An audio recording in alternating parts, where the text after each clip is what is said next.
नमस्कार दोस्तों, स्वागत है आपका स्टडी विद बहादुर चैनल पर। आज हम 24 जुलाई 2025 के 16 सबसे महत्वपूर्ण सवालों का पूरा सेट लेकर आए हैं।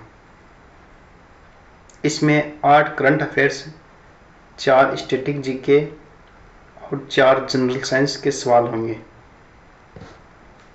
हर सवाल के साथ मिलेगा विस्तृत उत्तर, संगठन की जानकारी, राजधानी, मुद्रा और आसान याद रखने वाली टिप्स। अगर आप एसएससी, रेलवे, बैंकिंग या किसी भी सरकारी परीक्षा की तैयारी कर रहे हैं तो ये वीडियो आपके लिए बहुत मददगार होगी। तो चलिए बिना देर किए शुरू करते हैं। आज का पहला सवाल,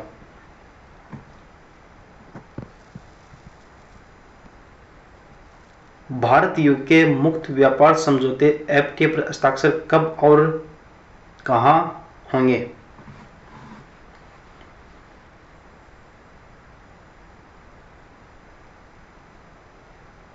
इसका आंसर है 24 जुलाई 2025 लंदन के अंदर।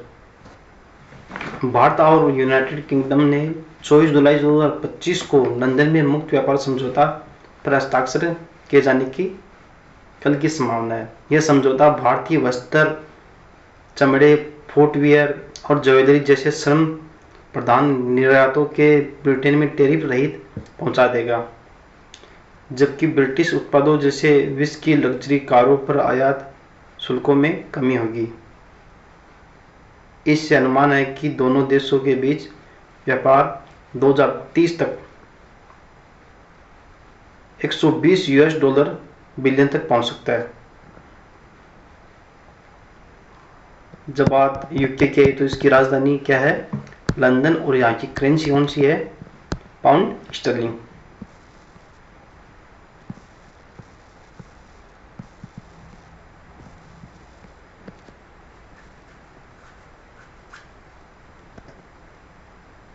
चलो चलते हैं नेक्स्ट क्वेश्चन पर।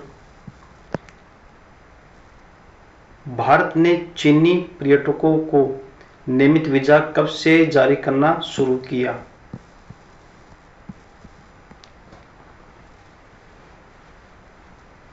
From which date did India resume regular tourist visa issuance to Chinese national? इसका आंसर है 24 जुलाई 2025। थोड़ा इसको डिटेल से समझते हैं। भारत सरकार ने 24 जुलाई 2025 से चीनी नागरिकों के लिए रेगुलर टूरिस्ट वीज़ा फिर से शुरू किया। पिछले 5 वर्षों में यह सुविधा रुकी थी। यह कदम पर्यटन को सक्रिय करने और द्विपक्षीय संबंधों में सुधार का सूचक है। जब चाइना देश का नाम आया तो जानते हैं चाइना की राजधानी बीजिंग है और यहाँ की करेंसी युआन रेनमिनबी है। सिंपल भाषा में समझे तो चाइनीज जो टूरिस्ट वीजा है उसको रीओपन कर दिया गवर्नमेंट ने, फिर से चालू कर दिया और आज 24 जुलाई 2025 की तारीख से। चलो चलते हैं नेक्स्ट क्वेश्चन पर। भारत ने दुर्लभ पृथ्वी चुंबकों रेयर अर्थ मैग्नेट के लिए कितने करोड़ का प्रोत्साहन पैकेज घोषित किया? What is the financial size of India incentive scheme for rare earth magnets? Option इसमें दे रखे हैं 645 करोड़, 1345 करोड़, 2345 करोड़, 3345 करोड़। इसका आंसर होगा 1345 करोड़। चलो समझते हैं थोड़ा। चीन के निर्यात प्रतिबंधों के जवाब में भारत सरकार ने 1345 करोड़ का प्रोत्साहन पैकेज बढ़ाया है ताकि देश में रेयर अर्थ मैग्नेट जैसे जो इलेक्ट्रिकल व्हीकल, फोन, इलेक्ट्रॉनिक्स आदि इलेक्ट्रॉनिक सामानों में काम आते हैं, का उत्पादन और सप्लाई चेन मजबूत हो सके, इसके लिए।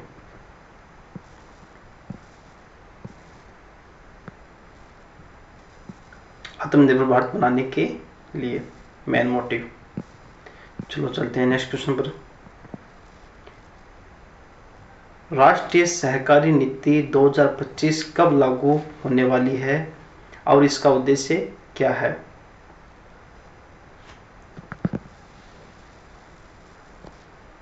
When will the National Cooperative Policy 2025 be unveiled and what is its aim? इसका आंसर है 24 जुलाई 2025। थोड़ा समझते हैं इसको डिटेल से। गृह मंत्री श्रीमान अमित शाह 24 जुलाई 2025 को नई नेशनल कोऑपरेटिव पॉलिसी 2025 की घोषणा करेंगे। यह नीति 2025-2045 तक सहकारी संस्थाओं को आधुनिक बनाने, रोजगार सृजन को प्रोत्साहन करने और ग्रामीण भारत के आर्थिक विकास को तेज करने पर केंद्रित है।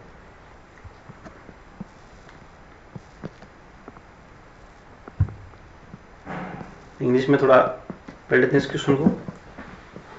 Union home minister Amit Shah will announce the national cooperative policy 2025 on 24 July 2025, aiming to modernize cooperative, generate employment and empower rural India during 2025-45। इसका मेन फोकस क्या है? Professional cooperative, rural employment, grass roots prosperity. चलो चलते हैं next question पर।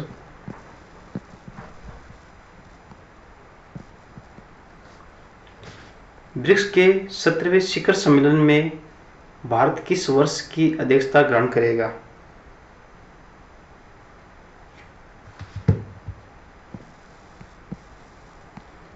Which year will India hold the BRICS chairmanship according to the 17 summit? इसका answer होगा 2026। थोड़ा डिटेल से समझ लेते हैं इसको। 6 और 7 जुलाई 2025 को रियो डी जेनेरियो में आयोजित 17वें ब्रिक्स समिट में सदस्य देशों ने फैसला किया कि भारत 2026 में ब्रिक्स रोटेटिंग अध्यक्षता अपने हाथ में लेगा और अगले साल ये भारत में आयोजित होगा।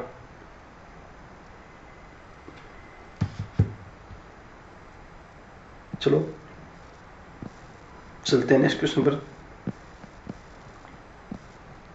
पीएमई ड्राइव के तहत इलेक्ट्रिक ट्रकों के लिए कितनी इंसेंटिव राशि निर्धारित की गई है? Under PME drive what is the incentive पर इलेक्ट्रिक ट्रक? इसमें ऑप्शन दे रखा है 5.6 लाख, 7.6 लाख, 9.6 लाख, 11.6 लाख। इसका उत्तर होगा 9.6 लाख। थोड़ा डिटेल से समझते हैं। 11 जुलाई 2025 को पीएमई ड्राइव योजना में इलेक्ट्रिक ट्रकों के लिए 9.6 लाख तक इंसेंटिव तय किया गया है। कुल आवंटित राशि 500 करोड़ है। SAL इसके तहत 150 इलेक्ट्रिक ट्रकों को खरीद करेगी। SAL है steel authority of India limited.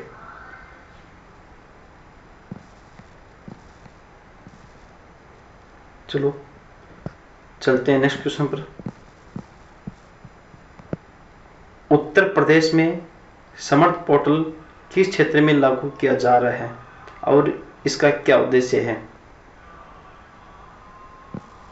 Question को इंग्लिश में पढ़ते हैं। In Uttar Pradesh the Samarth portal has been launched for which sector and with what objective? इसका आंसर है उच्च शिक्षा, एडमिशन एंड फैकल्टी। थोड़ा डिटेल से समझते हैं इसको।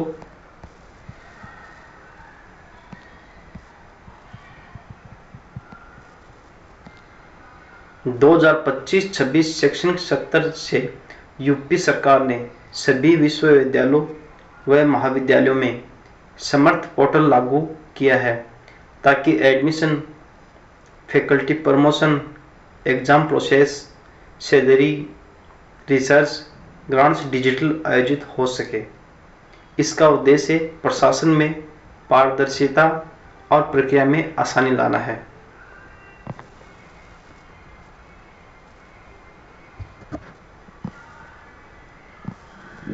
चलो चलते हैं नेक्स्ट क्वेश्चन पर। निसार उपग्रह मिशन लॉन्च कब होने वाली है और यह किस संस्था के साथ संयुक्त मिशन है?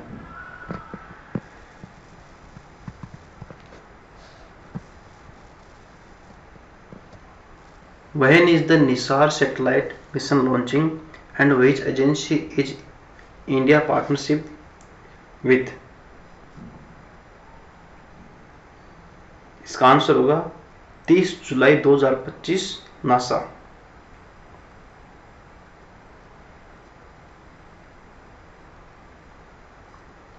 थोड़ा डिटेल से समझते हैं इसको।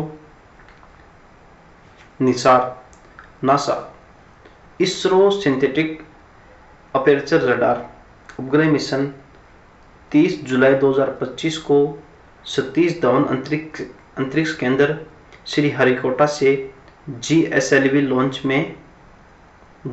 में लॉन्च होगा।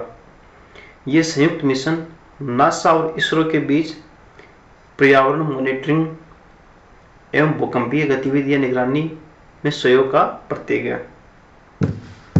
मेन बात कैसे याद रखेंगे? निसार कब लॉन्च होगा? 30 जुलाई 2025 को। और किसके साथ में इसका जॉइंट मिशन है? NASA plus ISRO. और मेन मोटिव क्या है इसका? Use SR for earth environmental monitoring. चलो चलते हैं नेक्स्ट क्वेश्चन पर। चलो आज के 8 क्वेश्चन थे जो हमने पूरे कर लिए। इसका क्विक समरी टेबल दे रखा है, इसको थोड़ा आप जल्दी रिवाइज कर सकते हैं। जैसे फर्स्ट क्वेश्चन है कि इंडिया यूके एफटीए इसकी डील कहाँ पर होगी और कब होगी? इसकी डील कल लंदन में होगी और 24 जुलाई 2025 को। सेकंड नंबर क्वेश्चन है चाइनीज वीजा रिज्यूम कर दिया गया है। कब से? 24 जुलाई 2025 से। 5 साल के बाद, 5 साल तक ये टूरिस्ट वीजा बैन था। क्वेश्चन नंबर 3 है रेयर अर्थ मैग्नेट, उसके लिए गवर्नमेंट ने कितना बजट पास किया है? 1345 crore. Boost to EV supply chain, electric vehicle को मजबूत करने के लिए।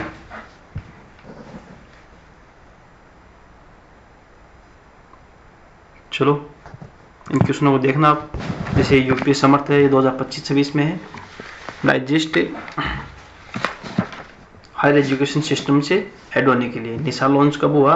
30 जुलाई 2025 को होगा। और किसके साथ में मिलकर काम कर रहे हैं ये?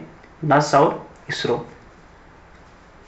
अर्थ ऑब्जर्वेशन में इसकी मेन भूमिका रहेगी।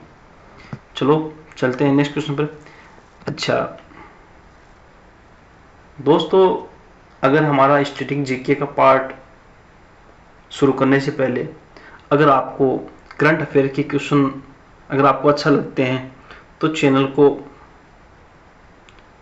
सब्सक्राइब भी करें साथ में, और वीडियो को लाइक करना ना भूलें। चलो चलते हैं next question, static part. Question number 9 है भारत की मुद्रा लीगल टेंडर कौन सी है और इसे जारी नियंत्रण करने का उत्तरदायित्व किस संस्था का है? क्वेश्चन को इंग्लिश में पढ़ते हैं।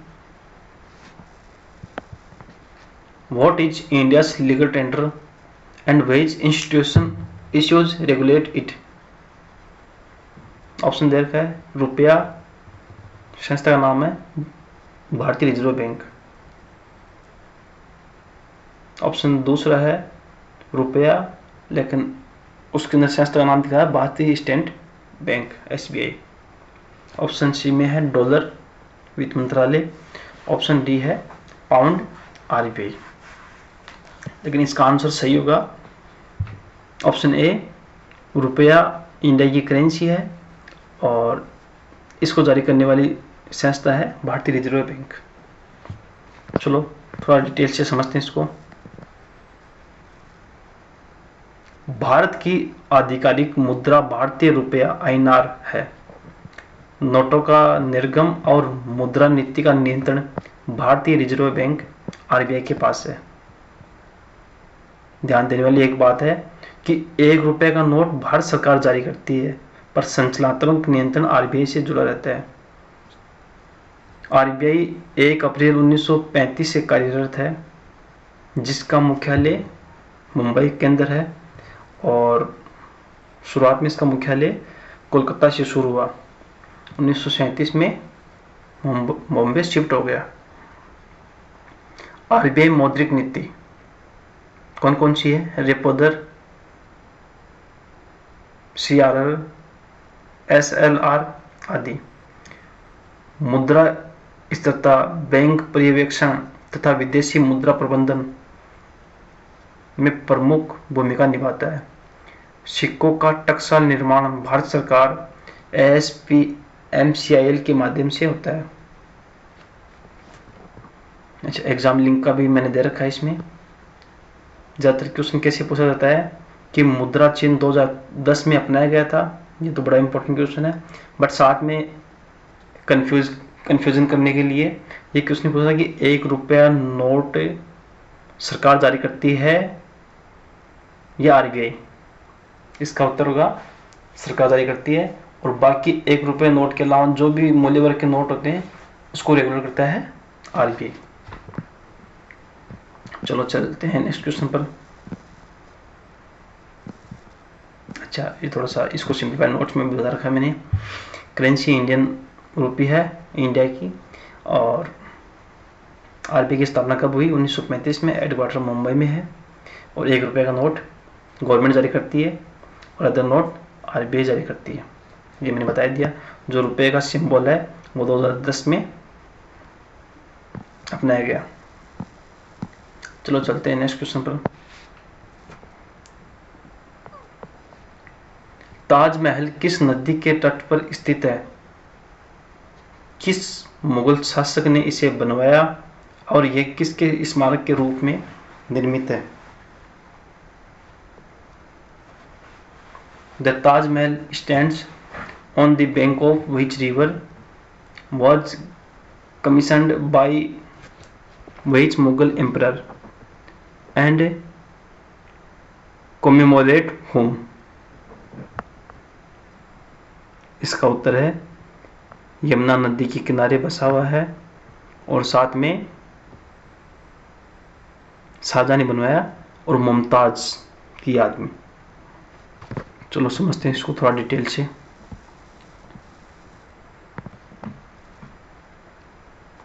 ताजमहल उत्तर प्रदेश के आगरा शहर में यमुना नदी के दाहिने दक्षिणी तट पर स्थित विश्व विख्यात संगमरमर मकबरा है। इसे मुगल सम्राट शाहजहां ने अपनी प्रिय पत्नी मुमताज महल की स्मृति में बनवाया। निर्माण 1632 के आसपास शुरू हुआ। मुख्य मकबरा लगभग 1648 तक पूर्ण, बाहरी परिसर व बाग 1653 तक विकसित। वास्तुत्व इसमें क्या क्या है? केंद्रीय गुंबद, 4 मीनारें हैं, प्रतिबिंबित जल नहर के साथ 4 बाग, उद्यान योजना, कुरानी अभिलेख, इनले। पिएत्राड्यूरा। और ताजमहल है वो यूनेस्को के अंदर विश्व धरोहर स्थल है, 1983 से सूचीबद्ध है।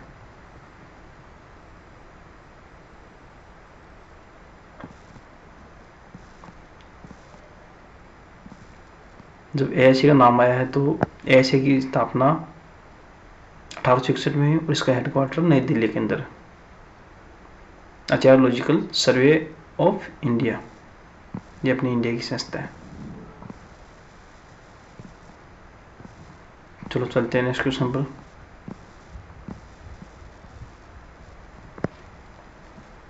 भारत का राष्ट्रीय पशु कौन है और बाघ संरक्षण हेतु 1973 में प्रारंभ की गई प्रमुख योजना का नाम क्या है?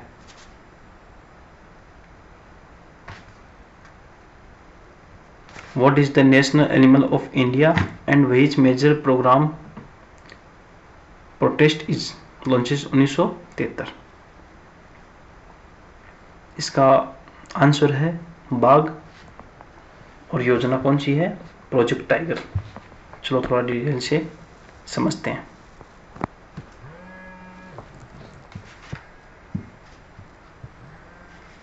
भारत का राष्ट्रीय पशु बाघ। जब बाघ का नाम आ गया तो जानते हैं बाघ का साइंटिफिक नाम क्या है, वैज्ञानिक नाम पैंथेरा टाइग्रिस, और प्रमुख प्रजाति क्या है? रॉयल बंगाल टाइगर के नाम से जाना जाता है। तो चलो समझते हैं। भारत का राष्ट्रीय पशु बाघ 1970 में इसमें घटती संख्या और प्रतीकात्मक महत्व के कारण बाघ को राष्ट्रीय पशु का दर्जा दिया गया। पहले शेर था। प्रोजेक्ट टाइगर अप्रैल 1973 में तत्कालीन प्रधानमंत्री श्रीमती इंदिरा गांधी द्वारा लॉन्च। उद्देश्य बाघ आबादी बचाना, आवास का दीर्घकालिक संरक्षण, शिकार रोधी व्यवस्था, टाइगर रिजर्व मॉडल अपनाया गया। संरचना में कोर सख्त संरक्षण प्लस बफर सामुदायिक बहुउद्देश्य। वर्तमान की स्थिति में देखा जाए परिसर दृष्टि से 53 टाइगर रिजर्व है 2024 तक, और इसकी संस्था कौन सी है? एनटीसीए, जो इसकी निगरानी रखती है। और एनटीसीए का फुल फॉर्म क्या है? नेशनल टाइगर कंजर्वेशन अथॉरिटी, जो 2006 के अंदर वाइल्ड फायर प्रोटेक्शन एक्ट संशोधन कर रहा है। इसका हेडक्वार्टर नई दिल्ली के अंदर है। चलो चलते हैं नेक्स्ट क्वेश्चन में।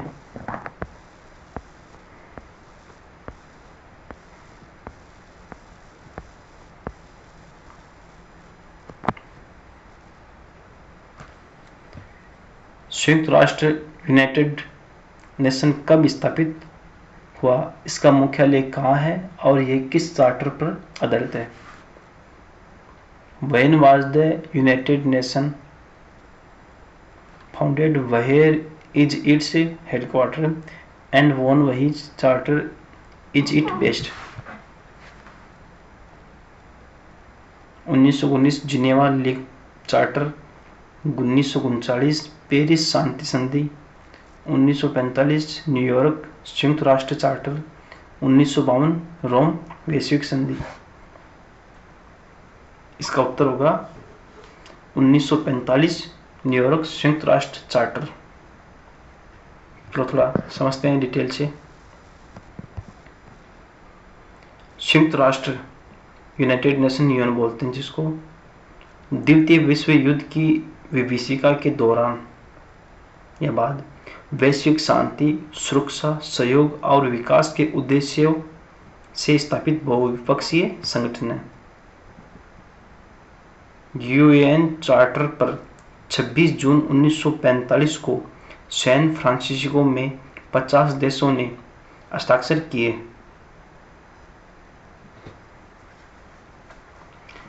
चार्टर के प्रभाव में आने की तिथि 24 अक्टूबर 1945, जिसे आज यूएन डे संयुक्त राष्ट्र संघ दिवस के रूप में मनाया जाता है, कहा जाता है। इसका मुख्यालय न्यूयॉर्क सिटी संयुक्त राज्य अमेरिका में है। इसके मुख्य अंग कौन कौन से हैं? महासभा, सुरक्षा परिषद, आर्थिक एवं सामाजिक परिषद, अंतर्राष्ट्रीय न्यायालय। अंतर्राष्ट्रीय न्यायालय का मुख्यालय कहाँ पर है? द हेग, नीदरलैंड के अंदर। अच्छा, विशेषकृत संस्था उदाहरण क्या है? यूनेस्को पेरिस में है, WHO जेनेवा के अंदर है और FAO रोम के अंदर है।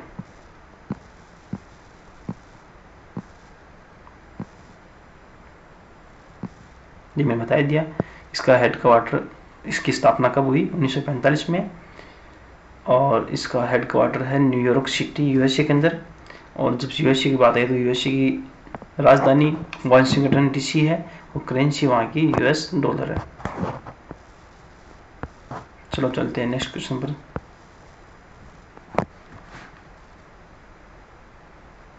प्रकाश संश्लेषण, ये साइंस का पोर्शन आ गया है। चलो समझते हैं। प्रकाश संश्लेषण फोटोसिंथेसिस की सामान्य रासायनिक समीकरण में कौन से इनपुट और आउटपुट होते हैं?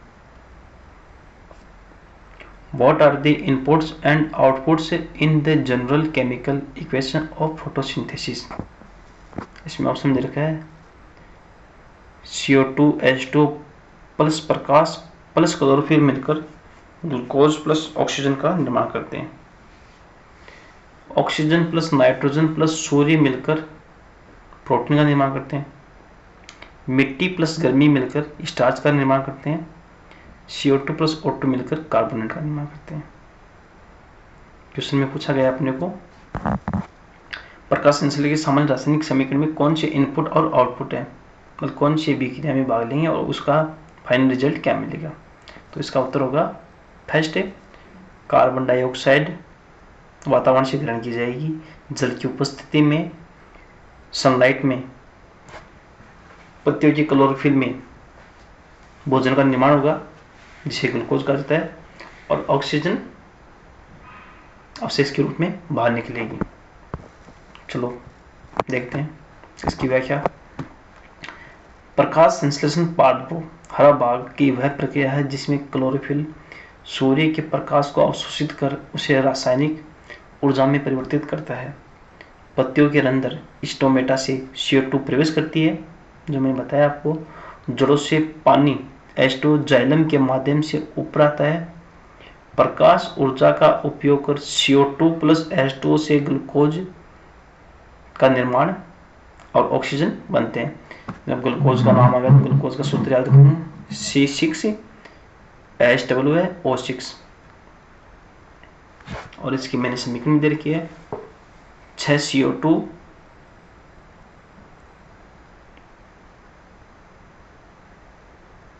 6H2O मिलकर सनलाइट के अंदर दिमाग में ग्लूकोज का और साथ में ऑक्सीजन निकलेगी। और किस में? सनलाइट बन बता दिया, क्लोरोफिल की उपस्थिति में।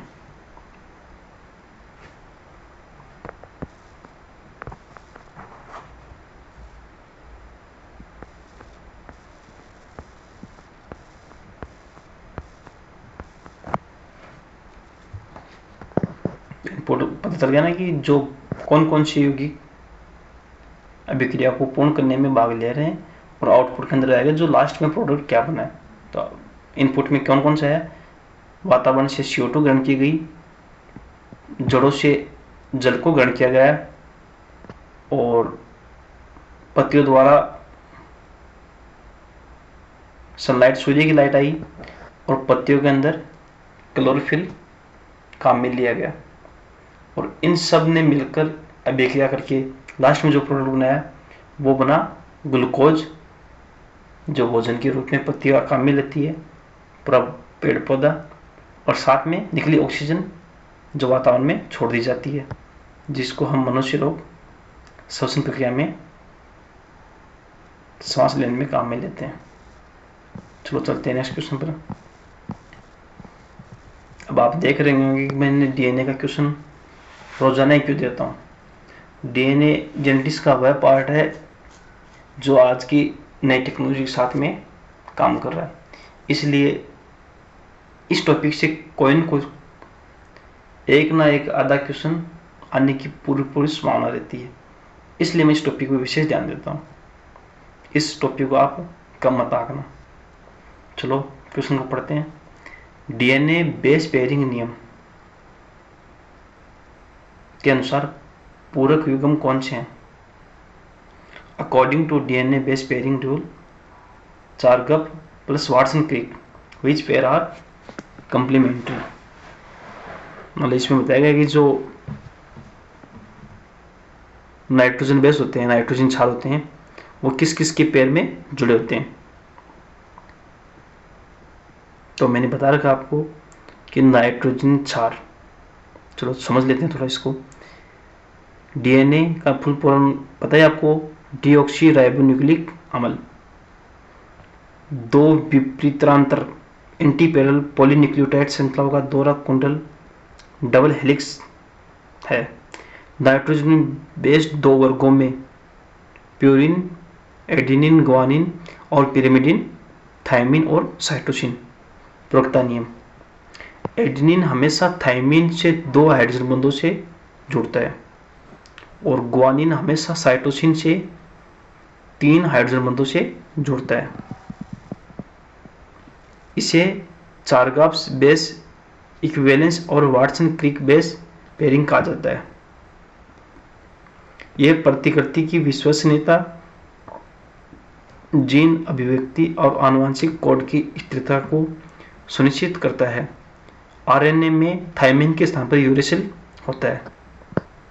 एडेनिन के साथ में सिंगल बॉन्ड के साथ में रहता है यूरेसिल। इसे भी याद रखना।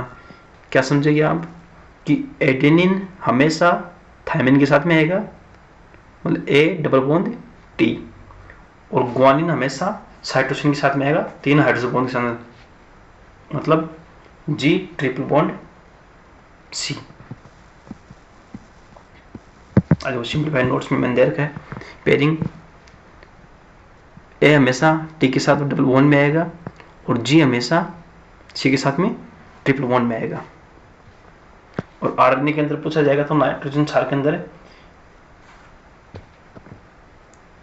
थायमिन की जगह इसमें आएगा यूरेसिल। ठीक, चलो चलते हैं नेक्स्ट क्वेश्चन पर। इंसुलिन किस अंग की बीटा कोशिकाओं से बनता है? रक्त शर्करा को कैसे नियंत्रित करता है? इसकी कमी किस रोग से जुड़ी है? क्वेश्चन पढ़ते हैं इंग्लिश में। Insulin is produced by beta cells of which organ? How does it regulate blood glucose and deficiency leads to which disease? इसका आंसर होगा अग्नाशय glucose uptake diabetes mellitus, option B. चलो समझते हैं थोड़ा डिटेल से। अग्नाशय के लैंगरहैंस द्वीपों की बीटा कोशिका इंसुलिन स्रावित करती है। भोजन के बाद रक्त ग्लूकोज बढ़ने पर इंसुलिन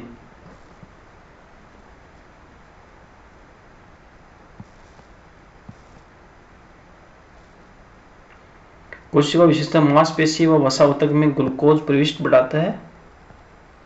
ट्रांसलोकेशन, यकृत व मांसपेशियों में ग्लाइकोजन संश्लेषण।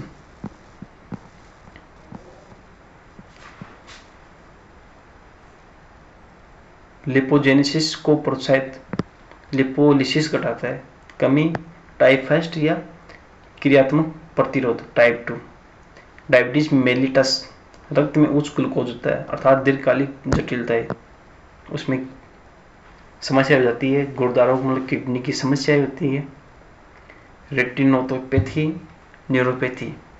अन्य आइसोलेट कोशिकाएं हैं अल्फा कोशिकाएं ग्लूकागोन का स्राव करती है और गामा कोशिकाएं सोमेटोस्टेटिन हार्मोन का स्राव करती है। PP pancreatic peptides.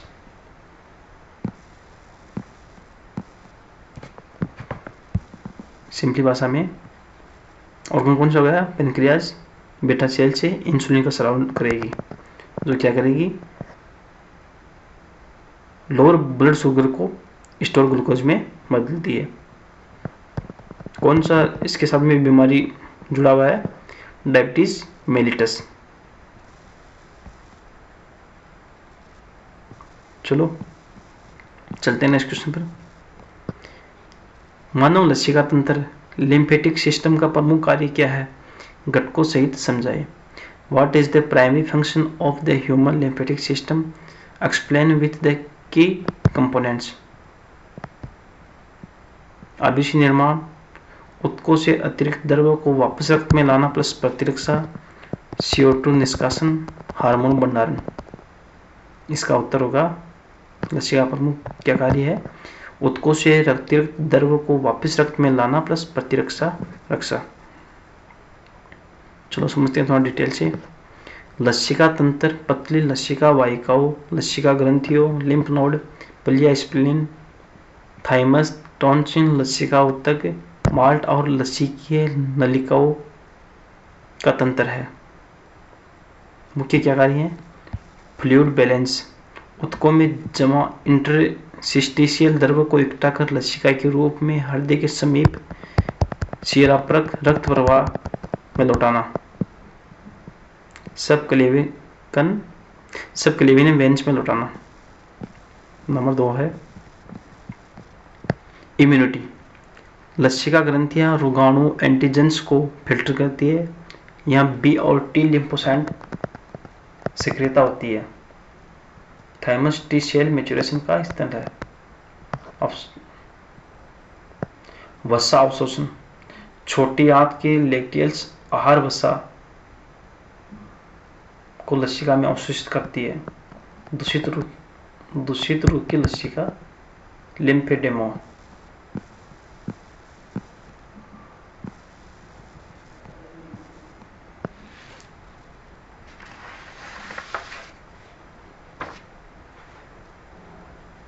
Fluid return plus immuno defence plus fat absorption. Major duct क्या है? नलिका थोरेसिक राइट लिम्फोटिक। ऑर्गन में क्या आएगा? Lymph node, spleen, thymus. चलो ये आज का अपना अंतिम सवाल है। दोस्तों ये था 24 जुलाई 2025 का पूरा 16 सवालों का सेट। उम्मीद है कि आपको यह वीडियो पसंद आया होगा। अगर यह मददगार रहा तो वीडियो को लाइक शेयर करें और स्टडी विद बहादुर चैनल को सब्सक्राइब करना न भूलें। कल हम 25 जुलाई 2025 के top current affairs, static GK और जनरल साइंस सवालों के साथ मिलेंगे सुबह 6 बजे। ओके दोस्तों, जय हिंद।